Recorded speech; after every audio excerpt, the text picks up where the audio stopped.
महत्वाची बातमी, पंढरपूरमध्ये अजय बारसकर यांची चारचाकी अज्ञातानं जाळलेली आहे। आषाढी वारीसाठी पंढरपूरमध्ये गेले असताना त्यांची चारचाकी पेटवण्यात आली।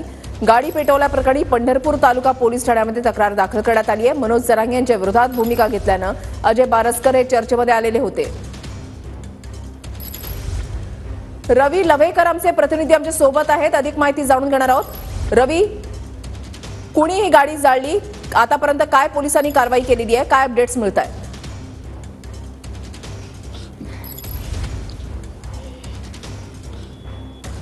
बरोबर आहे वृषाली, अजय महाराज बारसकर काल आषाढी एकादशी सोहळ्यासाठी नगरच्या एका दिंडीमध्ये आले होते।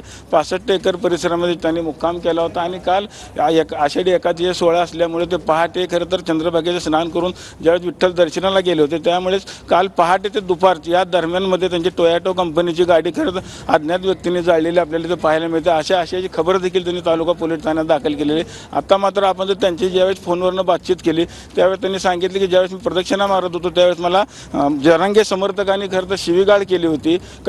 कोणत्या कारणासाठी तुम्ही जरांगेंच्या विरोधामध्ये उभारलात अशी विचारणा देखील केली होती। त्यावेळेस मी शांतपणे त्यांना सगळी उत्तरं दिली होती। मात्र ज्या टायमाला मी पुन्हा स्पॉटवरती म्हणजे 65 एकरमध्ये आलो होतो त्यावेळेस पाहिलं तर त्यांची गाडी पूर्णपणे जळालेली त्यांना पाहायला मिळेल। त्यानंतर त्यांनी पोलीस ठाण्यामध्ये त्या पद्धतीची खबर देखील त्यांनी खरं तर पोलीस ठाण्यात दिलेली। त्यानंतर आता जर आपण बघितलं तर तालुका पोलीस ठाण्याचे काही पोलीस अधिकारी देखील आता इथून गाडीची पाहणी देखील त्यांनी आता केलेली आहे। त्यानंतर आता पुढील कारवाई केली जाणार। मात्र आता जर आपण बघितलं तर पंढरपूरमधील जे मनोज जरांगे यांचे खास समर्थक आहेत किरण घाडगे ते देखील आता आपल्याबरोबर आहेत। काय सांगताल? खरं तर अजय महाराजांनी खरं तर आरोप केलेला आहे की जरांगे समर्थकांनीच गाडी जाळली म्हणून।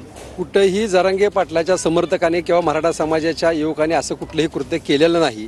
हा बारसकर म्हणून स्वतःला महाराज म्हणून घेणारा अत्यंत कपटी आणि कारस्थानी माणूस आहे। हाच बारसकर जरांगे पाटलाच्या मागं पुढं करत होता। ज्या वेळेला सरकारमध्ये लोकांनी मंत्र्यांनी काय ह्याला पॅकेज दिलं की लगेच जरांगे पाटलाच्या विरोधात त्यांनी डुलकी वाजवायला चालू केली आणि प्रामाणिकपणे घेतलेल्या पैशाला जागायचं काम करून मराठा आंदोलनाला आणि जरांगे पाटलाला बदनाम करण्याचं कटकारस्थान सातत्याने केलं।